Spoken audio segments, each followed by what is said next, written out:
Olá pessoal, sejam bem-vindos à nossa segunda videoaula sobre homilética. Hoje a gente vai falar sobre sermão expositivo. Vamos começar pela definição do que vem a ser um sermão expositivo. Sermão expositivo, ao contrário do textual, que se fundamenta numa pequena porção das escrituras, geralmente em um ou dois versículos, ele se fundamenta em uma porção mais extensa ou maior das escrituras.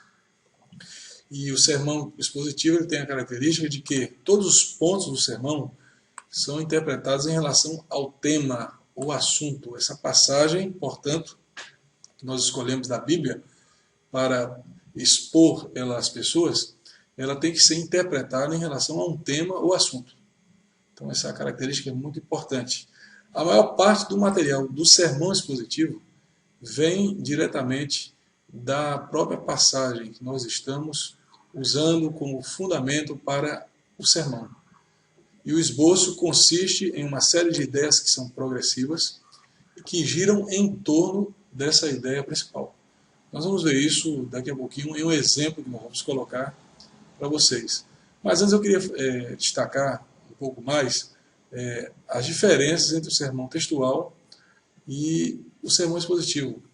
Que diferenças são essas? Em primeiro lugar, o sermão textual, como eu já disse, ele é retirado de uma pequena porção da escritura, geralmente um versículo ou dois no máximo. Já o sermão expositivo, ele se fundamenta em uma passagem mais extensa da Bíblia, um capítulo, né, ou mais. Então, essa característica é muito importante para diferenciar uma coisa de outra. Em segundo lugar, o sermão textual ele é mais simples porque não exige do pregador muitos conhecimentos teológicos. Já o sermão expositivo ele é mais difícil, exige do pregador mais preparo, mais dedicação, mais pesquisa, mais estudo, mais oração, consagração. E, ao mesmo tempo, o sermão expositivo enriquece tanto o pregador como também o ouvinte da palavra de Deus, porque ele vai aprender mais a palavra de Deus. Isso é muito importante. Então, insista e persevere na elaboração de bons sermões expositivos. Leia bons livros sobre sermões expositivos. Bem, eu vou falar um pouquinho sobre um exemplo de sermão expositivo. Nós temos aí esse sermão, o título dele é O Beco Sem Saída. Está fundamentado lá em Êxodo, no capítulo 14. Observe que o texto base tem 14 versículos. Lá na narrativa de Êxodo 14, o texto fala sobre aquele momento em que o povo de Deus sai do Egito e eles se encontram diante do Mar Vermelho e se veem presos ali, sem saída. Então, os inimigos estão perseguindo o povo de Deus e eles ficam literalmente naquilo que nós chamamos de um beco sem saída. Observe que esse sermão tem um título muito sugestivo.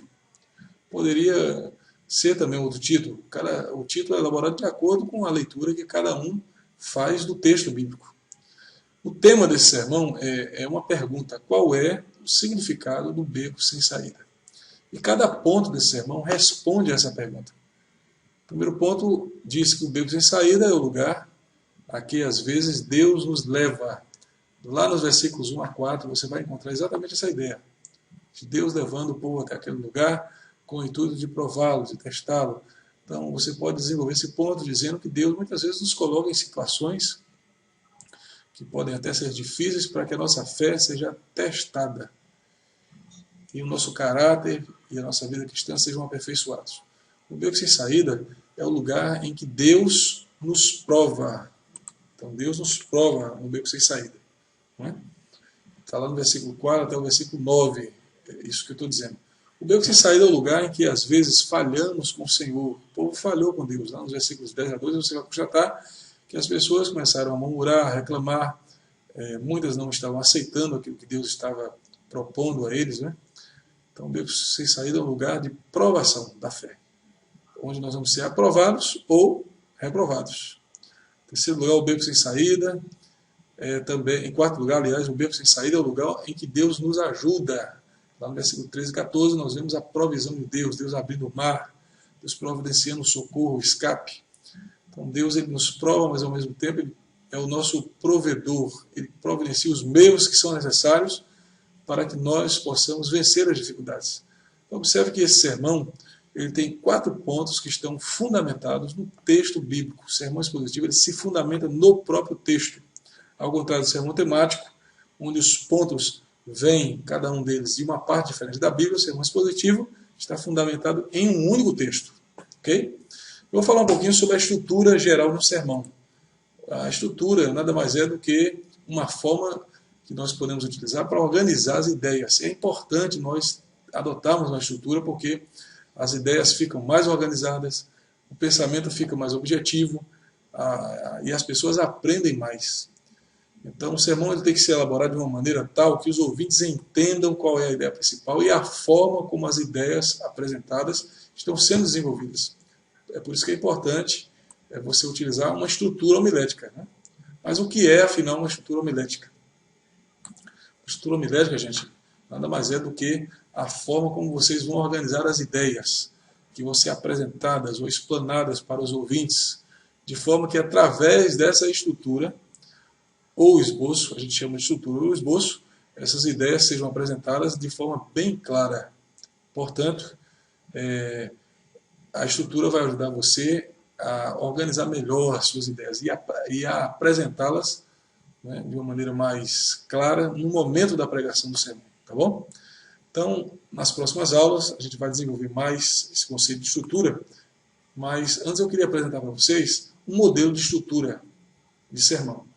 Nós temos aqui esse modelo, que é composto por um título, nós vamos falar sobre o título, as características do título, o texto base, como escolher um bom texto para pregar, a gente vai falar sobre isso nas próximas aulas, né? O desenvolvimento, que é composto por uma proposição, a proposição é uma frase, uma afirmação, que nós vamos fazer acerca do título, e ela também tem uma sentença de transição.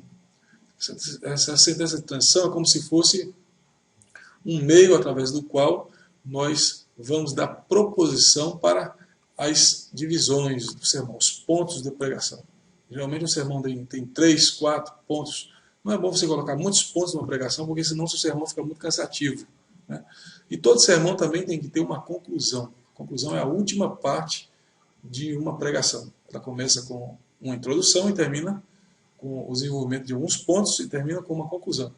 Nas nossas próximas videoaulas, nós vamos desenvolver cada item dessa estrutura. Então não perca essas aulas e nós esperamos que vocês perseverem. Acessem o nosso site, que é www.josiasmoura.wordpress.com. Fiquem com Deus e até a próxima aula.